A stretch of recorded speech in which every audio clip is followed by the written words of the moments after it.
Just as a disclaimer, I'm in Bali right now, so you'll be hearing a lot of background noises. On about that in a few videos time. Let's get on with the video. Welcome to Teaching You Aviation Stuff with TPFS Part 2. And today's video is about what is VTOL and JATO L.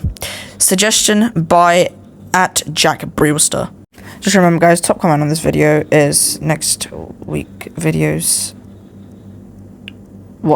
What I was trying to say is that this week's video's top comment is next week videos' topic. Okay, and with absolutely nothing more to do, let's go on with the video. Actually, let's just wait for this XV40 to land because it's about to do so, and a lot of you will probably complain to me that they couldn't see a butter.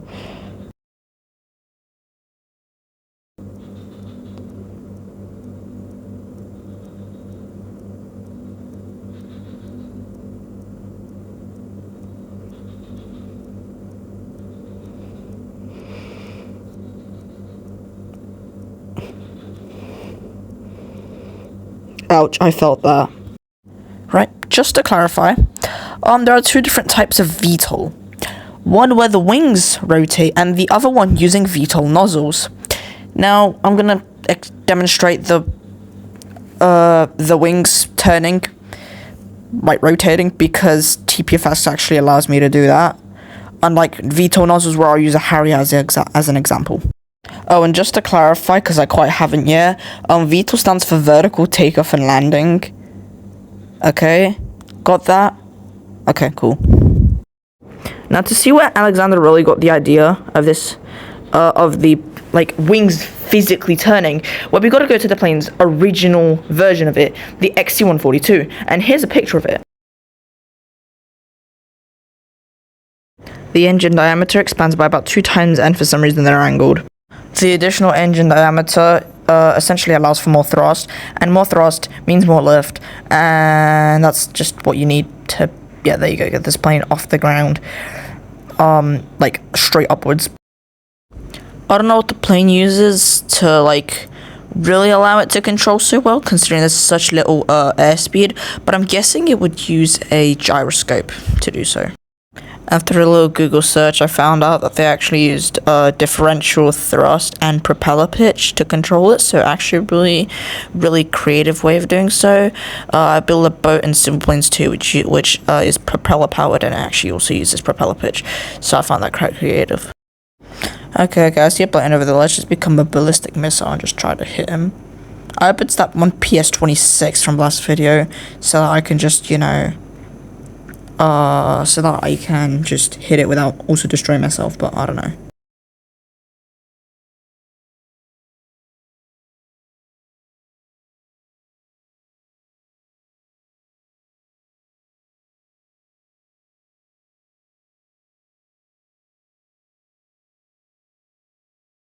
Now that I'm actually editing the video, I have actually no clue how the tail of my XA40 survived, even after looking back a couple times, because from what I see, the MC-130 should have definitely destroyed it. Are you still watching? Do you want me to, see pain? Do you want to see my XA40 just collide? And the MC-130, of course, we can't forget about that. But I will forget about it.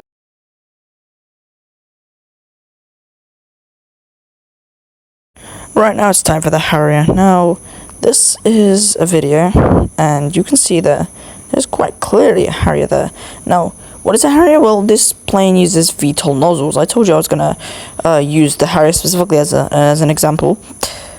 And you're about to see what it does for a vertical takeoff, because you'll see it wings doesn't flex. Why do they not flex? Because they don't need to. Why? Because the engines are literally connected to part of the fuselage. Let's wait for it to be in a decent position. On the camera. Okay, decides to stabilize the camera. Okay, pause. Right, can you spot where the nozzles are? Okay, I'll spare you the time. They're right here. There are 2 on each side.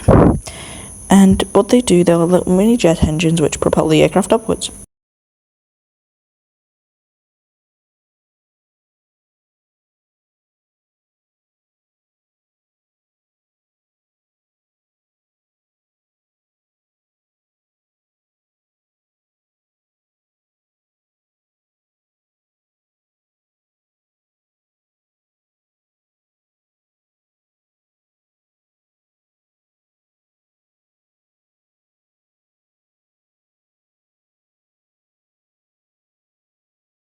Next up is JATO slash L, or jet assisted takeoff slash landing. Now, what this means is that there's little jets with inlets, and essentially they propel the aircraft during takeoff or landing to help it do so. In the MC400's case, there are 2 at the front, 1 in the middle, and 1 at the back. As for the MC130, there are 5 on each side, 2 at the front, 2 in the middle, and 1 at the back. Since they are both essentially the same, I'll just be showing you the MC400 version of takeoff and landing. Now let's just go max thrust, and there you go, they just turn on automatically, and then they push us up so that we get to take off before the touchdown markers even get there. And then at 227 knots they just stop boosting us, which I think is quite sad, because then we could have had more speed. But I mean, in a realistic case scenario, you wouldn't need any more. Right now it's time for the landing. You can see we are nicely approaching. This time I am actually hand flying it. In the intro it's always the autopilot, but when I have to do something for a video, it's usually me hand flying it. Sometimes I do use the autopilot, but you know, not very oftenly. I mean, in last week's video I did use a bit of the autopilot, because I mean, it was literally VFR versus IFR. You should probably check that video if you haven't already. And IFR literally relies on autopilot. Anyways, we are now about to touch down on the runway, and I'll be showing you what this actually looks like. Okay, I mean, I could have definitely landed better. And there you go, these 3 now essentially slow me down before the touchdown mark, because I did land early, but that's because I was too low on speed. Bonus information, you can actually turn it on manually if you press it again, and this allows you to just deploy it at any moment, and you can do some pretty funky stuff. It's also handmade. That one short saying Red Bull should do this. But yeah, let's just like line up behind this MC130 and just like, oh well, that can't be good. Anyways, congratulations, you made it to the end of my video. That made me quite happy if you've reached this point without, of course, skipping any part of the video. I mean, of course, you can learn some stuff from this. And yeah, just subscribe for more aviation content, and I'll see you on the next one.